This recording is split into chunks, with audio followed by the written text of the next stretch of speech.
Welcome to Radical Remembering with psychologist Dr. Norissa and Dr. Bukky. This is a weekly conversation where we explore the ways we've internalized oppression and consider what it really means to be liberated. Each episode will leave you with intimate knowledge of the liberation process, sprinkle a little healing magic, and leave you with wisdom for your journey. Welcome back, y'all, to Radical Remembering. I am so excited about today's conversation with you all because we have a special guest speaker, technically my uncle, but I call him Daddy because he is part of the people who raised me. And I was just saying to Norissa earlier how part of who I am is largely related to the influence that Daddy has had on my life, certainly on my own father's life. In a second, I will let him introduce himself. But part of what I wanted y'all to know is that, as somebody who's born Nigerian, raised and born, there's so much history I have access to. And one of the things that I've been coming to as I've been in my liberation journey is how much I have forgotten and not known, right? Because of colonization, right? To have such access to rich history and to not know, to not be informed. And so when you have sages like my daddy here, who can tell you, right, literally tell you stories about being in Nigeria, experiencing colonization, it is a gift. And by the way, our topic today is exploring colonization in Nigeria. So Daddy, will you go ahead and introduce yourself to our audience yet? Okay, thank you. My name is Joseph Aina. And that Joseph is also a colonized name. That's not my regular name. I got that name when I got baptized into Christianity. My real name that gave to me when I was born was Oyeniyi.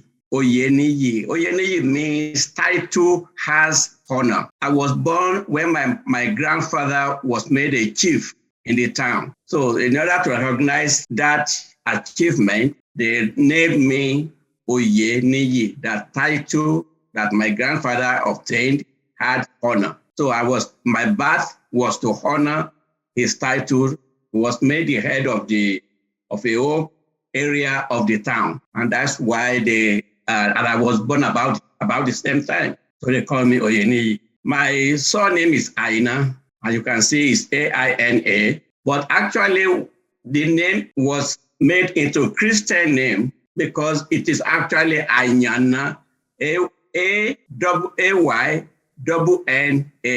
but we shorten it to Aina, and that's part of the work of the white people when they came, because they don't want to pronounce long name, so they rather shorten your name to the word they can pronounce. Well, I was born in 1944, so I've been here since 1944. I've been on the earth, not in America. I've been in America for a few years, but I've been on this earth since 1944. I'm 78 years old now, and I've experienced a lot of things in my lifetime, when I was young and when I started growing up and to where I am now. So much of this rich history is what we want to be able to explore with our audience. Norissa, all right. That leads us nicely. What do you say? I will do the best I can. So that brings us nicely. Exploration, yes. That brings us nicely to the first question, really. I mean, and it's a broad question, and I'd like you to start wherever you feel comfortable starting. But given your lived experience, what did you witness with respect to the actual process of how they colonized? Okay, I give you a few examples of what colonization did to us. Well, I gave you one, the change of name, okay? And then they were different. The white people that they came from England, and they were different from all of us. And they thought that we didn't know much, we didn't know anything according to them, but we didn't know.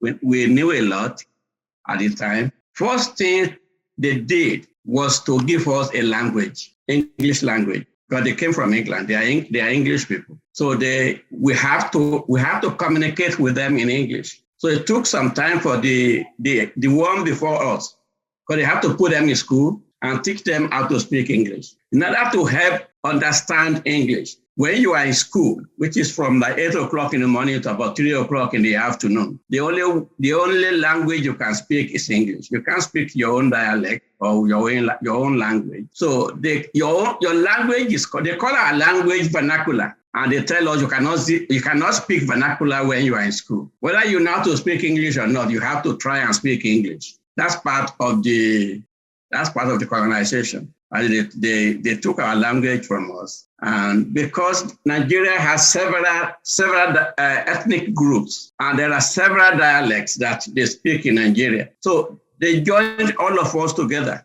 We have Hausa, we have Fulani, we have Yoruba, we have Igbo, we have Ishakiri, and so many names within Nigeria. Their language is different from Yoruba language. Some of them are unable to speak English. And then there's something they also did. They gave us something they call broken English, which means it's not a complete English language, but you have pieces of English and the vernacular and your own language. You mix it together. This way they can understand you when you talk, when you haven't been to school. And they gave us a religion that they brought from their own country. And they asked us to give up our own religion. See, the religion that we had believed in an almighty God. In my language, that God is called Olodumare. Olodumare, that is ruler of the universe. Then we also call him Olorun, which in English translates to God. But we know that this God cannot be accessed by a human being. You need an intermediary between you and that God. So in Yoruba, we have Ifa, I-F-A. And a real name for Ifa is Orunmila. Orunmila. The interpretation in English is like, it's only heaven that knows who will survive. Only heaven knows who will survive, Orunmila. And we know Orunmila through the deity that he represents, which is Ifa, I-F-A, Ifa. So Orunmila is said to, it was supposed to represent an intermediary between us and Olodumare. Olodumare is the God of all. Nobody can see him, but only certain individuals like Orunmila can see him. He will go and get information from him and bring it to us and explain this is what God wants us to do. We didn't have Bible, but the Ojibwe people brought Bible. Everything that we did was in the head. So we kept memory of it. So those who want to be in that particular area will learn the way you can talk to God through Ifa, which is the same thing as Orunmila. The experience that we had, I remember my father telling me that I don't even remember the name they call them, but they're like their leaders. They are sent by the governor from Lagos, and they have to be put in different places around the country. We didn't become a country until 1914. 1914 was when Nigeria became one country. There were different ethnic groups, and they had different areas that they lived in. And our own place is Yoruba. That's western part of Nigeria. And we have eastern part of Nigeria, which are occupied by Igbos and other people. There are central part that are occupied by Yoruba and some other group. There is northern part that is Hausa and Fulani. That's Nigeria. But most of the countries in Africa are like that too. They have different languages and they just put them together so that it can help them to manage what they want to manage. I remember my dad telling me that when the people that is in charge of a particular area wants to travel, the people from one town where they stay will carry them from that town on a hassock. It's something they build. It will have a chair in it, and then they have 4 people who will carry that chair with a stick one side and another stick. 2 people in the front, 2 people in the back. They can't walk because they are the masters. So they carry them from one town to the other. My father was part of those who will take over in our Kinotun. And there are 3 others that will join him to carry that individual, that white man, from one town to the next town. Another group will catch them in the other place. And that's how they travel before vehicles were available. When vehicles, bicycles, and motorcycles came, they were relieved of those activities. I remember my father telling me also when we go to the farm, when his yam or whatever he's producing is bigger than usual, he will say, oh, this one is a white man's yam. They say, you take this book, maybe you got those things, right? When you were young. It's Onyibo that has the best things. If it is not good, then it is the African people that have it. But it wasn't like that before they came, according to my dad. Everybody respected themselves, but the people just came and colonized us. Well, we will say the British were better than the Spanish and the Portuguese that first came to Africa, because what they came to do was to collect slaves and transport slaves to America or some other places where they needed slaves. The British didn't carry slaves from Nigeria. They just came to colonize Nigeria, to stay with Nigeria. And they were also helpful in stopping the slave trade. But it was for about 400 years, I think they were collecting people to carry them to places where they want to use them. And well, I don't know, what other questions do you have? Was that helpful? So, yes. Okay. Bukky, do you have a follow-up? It's just so too many things. And part of the piece we were talking about earlier, Daddy, we were just like exploring. I was talking about how like grew up in Nigeria, just this idea of race, and this piece around like where did this idea of us like devaluing each other racially, even though we were like similar. But when to hear you even talk about this like issue in Igbo. Yes, anything that is good, even though you've been planting those things before they came. Your grandfather, your father were planting those seeds and they were coming out about the same way that you see them now. But now you say, because of the mentality that everything that is white or come from the white people is better than the one that comes from black people. That's right. But it's that's what they put into our head. Right, but it's just this introduction. I was talking about this introduction of like white supremacy. And just like literally it just you hearing this and just the like literal like implantation of that is just, I'm just like fascinated as I was like telling the story, you know? And what I'm thinking about the fact is that it's so recent, right? So we tend to think of all of this as, oh, it was eons ago, it was hundreds of years ago. We don't think that that people are living who witnessed it still. And then the other part that I was thinking is that I don't know that we're conscious, in America about we think of the people who were taken away and think of them as traumatized in that way. I don't know that we are as conscious of what was continuing to happen on the continent. So I appreciate all that you've had to share. One thing that I'm wondering is like, so what would you say, since you've gotten a chance to like witness it, what would you say were some of the consequences of, those people like your community, like witnessing these kinds of things? And Norissa, before you answer that question, can you give us, if you have it, is like one of the things you said as you hopped on was when you were born, the missionaries had already been in Nigeria. They had already been in the Ekiti. Yes. Do you have any, in terms of time, of when they arrived in Ekiti? I think it's the first set of people that came to Nigeria when we studied history in school were people that were trading. They came to trade. And for example, we had the guy called Vasco da Gama. I don't think it's British. I think his name doesn't sound British. It's probably Portuguese or Spanish, Spain, those areas that they came from.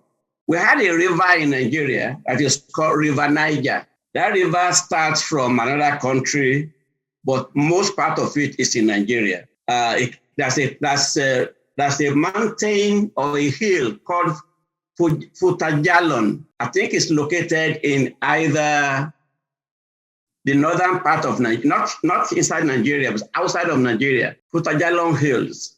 That's the origin of River Niger. That's where it came from. But when it left that place, I think it's probably northern part of Burkina Faso, which is east of Nigeria. The water came through. They said they came to discover the rivers in Africa. So they found the Niger River. They call it Niger River, but it wasn't called River Niger at the time. When they first found it, it was a means of transport for them because there were no vehicles in those days. So they have boats that they will build, and the boat will bring them. Unfortunately, I heard that the man died in one of the trips that he had, Vasco da Gama. Then other people followed him, and they came with the river. It's a big river. So they came through, and then it entered into Nigeria, but they call it River Niger, the Nigerian River or River Niger. And it ends in the Atlantic Ocean by traveling through part of Nigeria and to the eastern part, and it enters into Atlantic Ocean in that place. There's another one, it's called Benue River, River Benue. It came from the opposite side, like Cameroon area, and then it came to Nigeria, and both of them now united at a particular place. River Benue and River Niger became one river before they enter into the ocean, Atlantic Ocean, or the eastern coast of Nigeria. Daddy, are you saying all of that as a way of trying to help us understand how people accessed and how they arrived in Nigeria? Yes, the first set of white people that came, they were traders. Right. They didn't come to capture people and send them here. They just came to look at the way the places are and how they can benefit from the things that are available in those parts of the world at the time. Got it. There was no Nigeria at the time. These countries were not there. They were just existing human beings in the areas that they found. It wasn't called Nigeria. That was a race that they did. The Germans, the Spanish people, the Portuguese, and the English. There's a place down south of Africa, and then they had to do a race to get there so that they can divide the land among themselves. So the whole of Africa was divided among the colonizers, the Europeans, we call them Europeans. English is one of them. England is one of them. Portugal, Spain, and Germany. So all the countries in Africa, they were divided among those European countries. So Nigeria was given to the British. German took some part, Spanish people took some part, Portuguese people took some part. So that when eventually we start to become independent, we're trying to get independence from these countries that are leading us. For example, Nigeria became independent of the British in 1960. In 1960, I was about 14, 15 years old at that time. That's when we got independence from England. Before that time, England will be the one that will be governor of the whole of the country. And they divided us into three places: north, south, north, east, and west, and north. Three places. And they put one of them as a governor of each of those areas. Then they have other people that they brought from their country that will be in charge of ruling the place. We had our own obas. We have our own leaders that before they came. We have KBACs that were in charge of their towns and various things that they will manage for the people. And we gave respect to them. But when they came, all of these things stopped. So they become the leader. The Oba has no place again. However, everything about them is not bad, and everything about them is not good. Because before they came, there were a lot of things we were doing. For example, like we didn't believe that a woman can carry more than one child in the womb. So if a woman was carrying twins, when they are born, they will kill one. automatically. Because they thought that was not correct. God can only give you one child at a time. So some people will have three, and they will kill two of them. But eventually, one of the women that came from England, her name was Mary Slessor.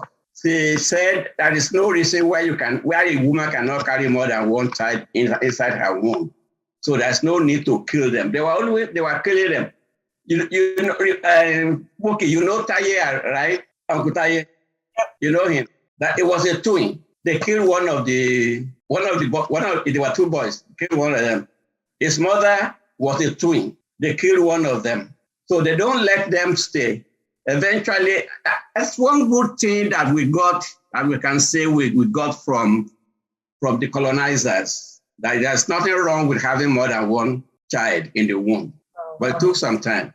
Another good thing that we have before they came was that stealing was not as rampant. Cheating was not as rampant because it's not really the colonizer that did this, it's the people that brought religion. People that brought religion to us told us that if you have been a bad person all your life and you change from being bad to being good a few days before you die, you are going to go to heaven. That was what they were teaching us when they brought their own religion to us. Whereas our own religion tells you that you cannot do anything that is bad to another person. That is a God that we call thunder, God of thunder. You know, the thunder that strikes when it's raining. That's a very strong God, and people believed in him. Is that Shango? Is that Shango? Shango, yes, that's Shango in Yoruba, yes. They call it different names in other places, but it's called Shango. Shango is a god that will find somebody out through the thunder that he brings. If somebody has done something wrong, when the rain starts to gather, they will confess what they have done and ask for forgiveness. But if not, the rain comes with thunder, and the thunder will strike them out, put them outside in the front of the house, and then everybody will know that they have done something bad. Whether it is right or not, we don't know. Whether it's correct or not correct, but people, before they brought Christianity, they were more faithful to themselves and to others than when they brought Christianity. The reason is that Christianity teaches that if you have been bad, if you have a few days to live and you change and you say, God, save me, they say you'll be saved. The only thing is that people don't know when they're going to die. That's the only saving grace, that we still keep people from doing bad things. But before the Igbo came, everybody was nice to each other, although there were people that will do bad things, and these gods will take care of them, like Spanish and go. So the people will not do bad things. But now that we have Christianity, we have Muslim, we have other traditional religions, or other religions that are not the ones that are so strong that will fetch you out if you do something wrong. I mean, the piece that is just really poignant that I've never thought about until you just described is this thing you said is people are much more faithful to themselves and to their community before Christianity, because then Christianity becomes about this service to this God. Right. That is somewhere that we don't know where it is. Exactly right. Versus around the clarity around it's the people who you are with and who, so that piece is just really, really, really fascinating. Daddy, one of the questions that Norissa asked you earlier that I want you to go back to is what changes, given colonization, and I think you already kind of answered this around the changes that you noticed in terms of for example, crime, in some ways, crime going up, right? Are there other, if you think about that question really thoughtfully around, are there any other things that were remarkable change? This is what I was asking earlier, though.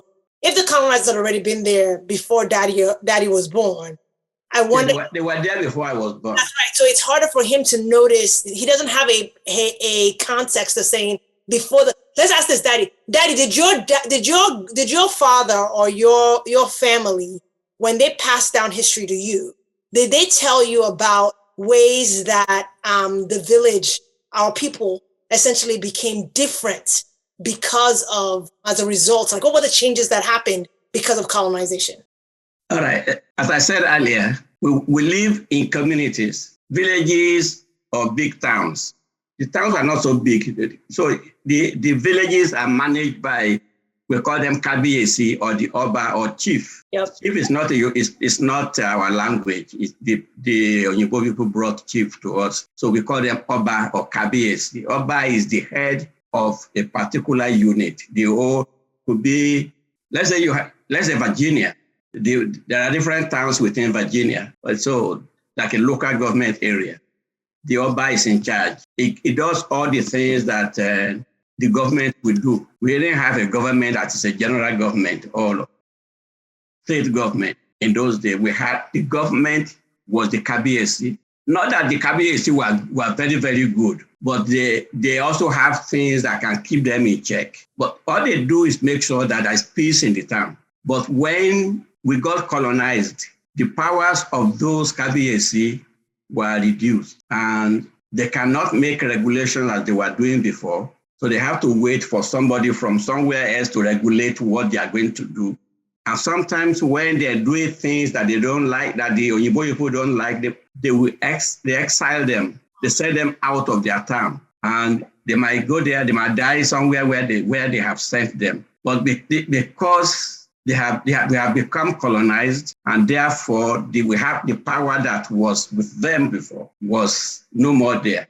Now, after we got independent, they start to put these things back, but it's not as it used to be. They still have the Obas in their towns and villages. We have chiefs that will be in charge of a particular area of a town. And we have head of units. We call them Elerebi or Olori Ebi, head of a family group. And the towns, from time to time, this Olori Ebi will go and meet so that they can iron things out. We didn't have prison before the white man came, so nobody goes to prison. The gods were the ones that were giving judgment. Especially when you do something wrong, you will know that you have done something wrong. And as I said, if the rain starts to gather, the god of thunder is the one that brings rain, and we call him Sango.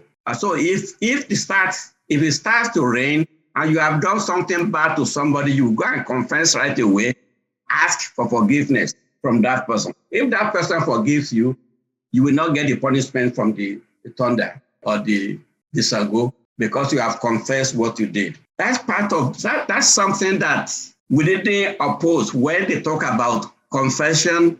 When you have done something wrong, but the only part that we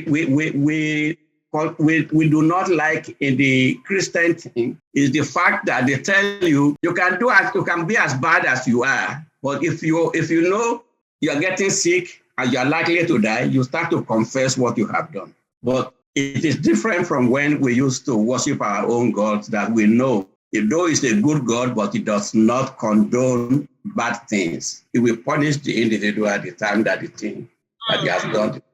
So in sense that like with Yoruba religion, it was like the expectation was around real-time repair. Whereas with Christianity, it's like there's a piece around, there was part of the like people's bristle was that there was more of an acceptance of like negative behavior that just kind of got absolved because you know Christ.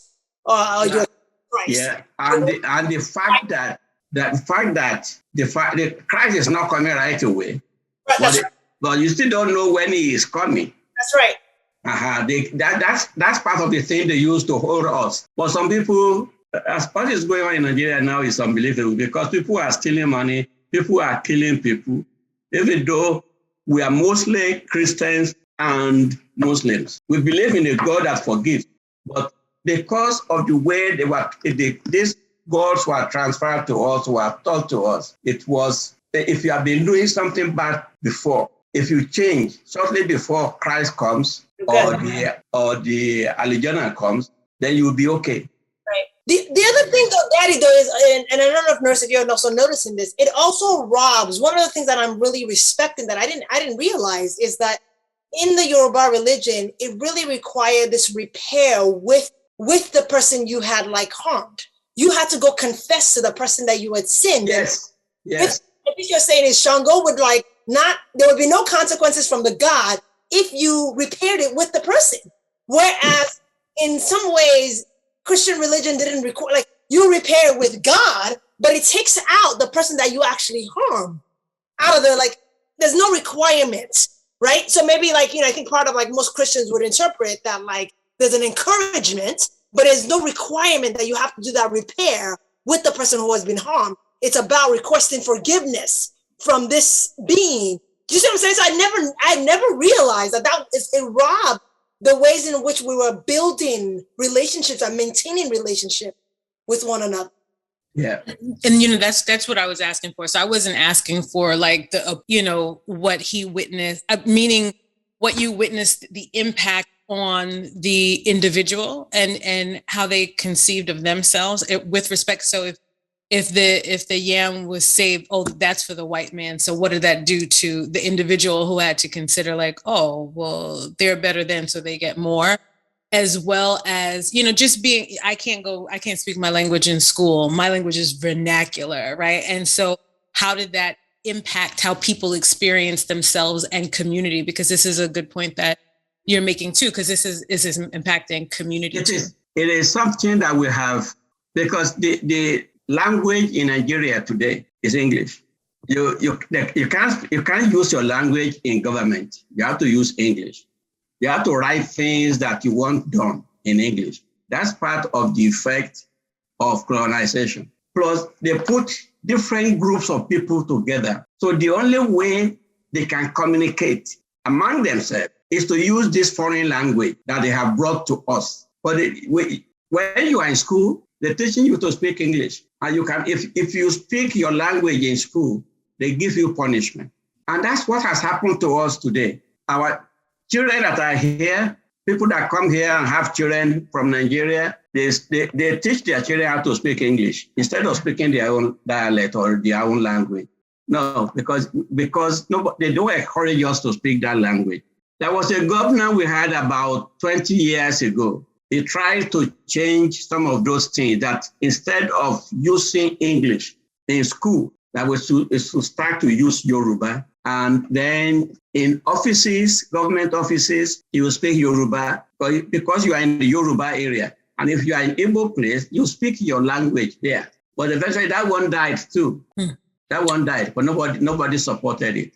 So you hardly see young children today holding on to the language of their forefathers. No, they rather speak English. Now, if I'm speaking my language, you probably only maybe Bukky would be the only one that will understand what the speech means. But that's part of what they did to us. That's such a major from us. They took our language from us. And then when we have things that are good on our farms, we say, oh, this is not our own. This is the Onyibo one. This is the English one. That's why it's so good. They have made us believe that we couldn't do anything that is good. If it's good, it's from somewhere else. All of that is so rich. I'm reading Of Water and the Spirit by Malidoma Patrice Somé, and he was speaking about language. And he's Burkina Faso born, and when he came to the States, he wanted to write this book.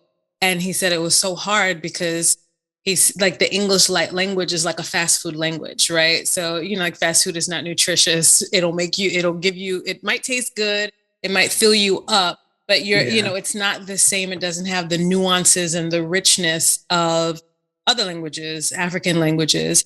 And so hearing what you're saying and thinking in the context of Somé, it's just, separation from yourself, because language is not just, what we speak. There's so much inherent in language that is related to identity, sense of self, and the ability to communicate. Even here, like when people are speaking other languages, like when you really, really want to communicate, like even emotions and deeper level things, people really revert to that language as opposed to English language because it's lacking. That's true. But the thing that is just like, and I'm sitting here listening to this because Daddy, when I was, I think this rule, I think is still existing in schools now, because I remember being punished as a kid in Nigeria for speaking Yoruba in school. And I remember my mom being adamant about, like, you don't speak English you only speak English at school and not so, but the piece that's really interesting right now is, I talk about Yoruba is the Yoruba of a 12-year-old, right? But I also don't I remember when Jaye was born, wanting to be intentional about speaking Yoruba to Jaye, but realizing that I don't think emotionally in Yoruba. And so like my Yoruba is like, my Yoruba is functional. I have functional Yoruba. And so this is the sort of the different things that start to happen when you talk about the separation from oneself, that then you start to make like trades, right? To the point that, like, to Daddy's point, like, of all of our, like, all the grandkids, none of them, like, they might, the lucky ones might be able to understand some Yoruba, but none of them can actually speak. So it's like this systematic, like, way that, like, by, like, our next generation of, like, in our family, the kids here, at least the ones in the States, will actually not be able to speak Yoruba. No, they won't. Yoruba. And that's the inheritance from slavery. See, the colonization is the same thing as slavery. They came to colonize. They didn't take us out of the country, but they took us out of ourselves. They took us out of ourselves because we couldn't be ourselves anymore. We can't speak our language. Our children will not speak our language because they have been taught to speak only English when they are in school. And that's what I was saying. When one governor it said they should be speaking Yoruba in the school, and they'd be teaching them Yoruba. But that person died, and that idea is gone. And I don't think our people would not, because of the, like, colonization of the mind, our people would not endorse and agree with that. People will. That is true. You know? I was going to name that too, right? So when you were speaking, and this is not at all to characterize your mother in any way, but like when you were saying like how even your mother enforced, like, no, you don't speak English or whatever. Thinking of Frantz Fanon, who spoke, Black psychiatrist, who spoke about auto-oppression, right? And defines it as when the oppressor without becomes the oppressor within, right? So no longer do we need British rule and it to replicate the oppression, racialization, and then this racial hierarchy, even in a place where Blackness dominates.